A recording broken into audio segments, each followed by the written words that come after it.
Let's make it a twofer. Since religion is such a has always been a hotly debated thing, I would love to give my opinions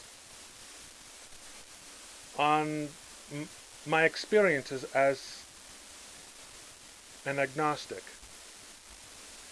Now, I used to be a Catholic. Then I was thinking of joining the evangelicals,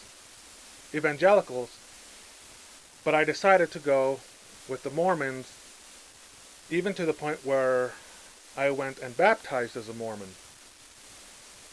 Now, I left the Mormons a few years ago over certain issues and have decided that I'm done with major religions. I'm going to find my own way. Now, there are good sides to religion. It binds people and gives them a common ground to not just talk, but to help each other.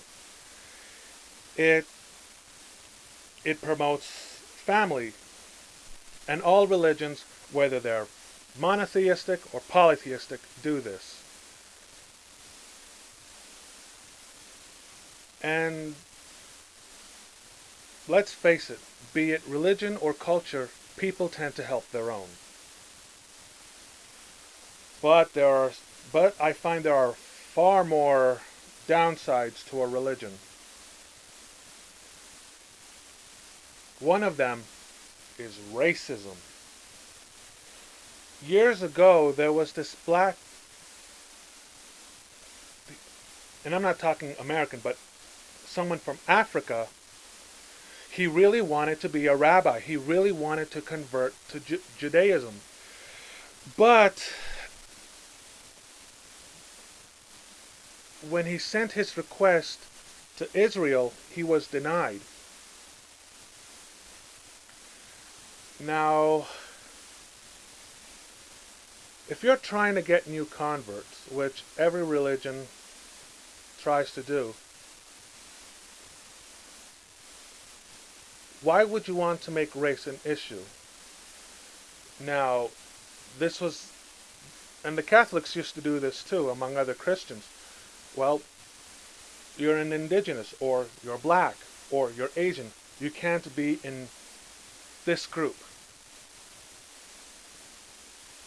And part of it clearly is because of a little thing called power. People love power. Now, after the controversy, that's when, if memory serves me right,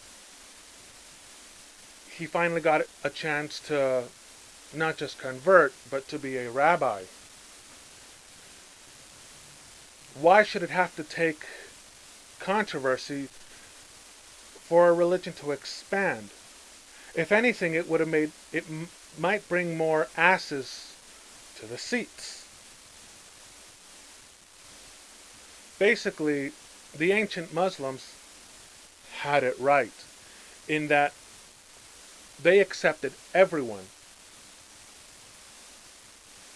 and it didn't matter so long as you believed in Allah and followed the commandments in the Quran.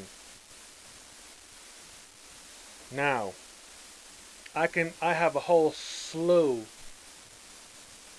of which that alone I can use against anyone in a religion. Part of it has to do with my family, but that's something far different. Well, not different, but won't be talked about in this video. Another downside in that they only help each other. And sometimes it's better to extend a hand even if that person is not interested in the religion. Because you can gain a little thing called an ally. Again, let's use the good old Muslims. In that, at with the exception of extreme groups, your typical Muslim, if you were a monotheist, will, and this is called not just association, but well, I can't think of the word. I don't want this to be an overly long video. But anyway, they saw similarities. One God, one male God. Let's clarify on that. So let's form a few alliances with Jews and Christians. But there's a problem to that, in that there's going to be someone that it's not the exact same belief, so I'm going to attack it. Protestants and Catholics, remember the Reformation? Now, and since I touched upon Catholics, let's bring in the Inquisition. What was the bitch Queen Isabella trying to do? Get new converts. Who'd, aside from people that were non-denominational, who would have been the other easy pickings? Jews. Okay, let's hunt them down, and if they don't convert, we either kill them or kick them off España. And if they convert, make sure they follow everything we tell them. Well, didn't work. Remember, there's always going to be a cultural underground. It's been done in the Polynesian countries, it's been done in Ireland, and it's been done in the world of religion.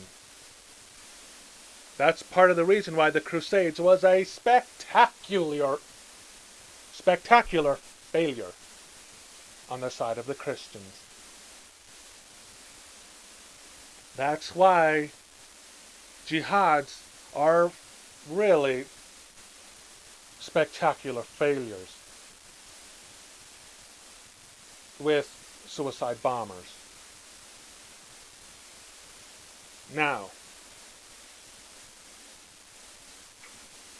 another problem is that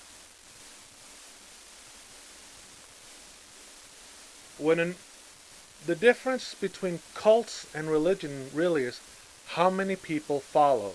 And the more followers you can have, the more control you have. The more control means the more power. And people misuse this power. And that's what it really boils down to. With the Inquisition, with jihads,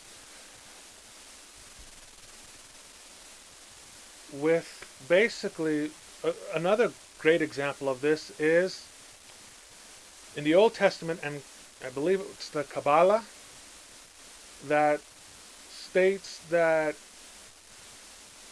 the Jews saw these Canaanites and either wanted to convert, it seems to me, wanted to convert them or to kill them. Holy war. Maybe the thing is, there is success because, well, no one calls Israel Canaan anymore. But I'm pretty sure their legacy, just like Babylonian legacy and Assyrian legacy, exists in the Muslim culture, just like Gallic, Germanic, and so many other legacies still exist in Christianity. I'm sure there's Canaan legacy that still exists in Judaic tradition and customs, or at the very least in their stories. And people are all too quick to forget this.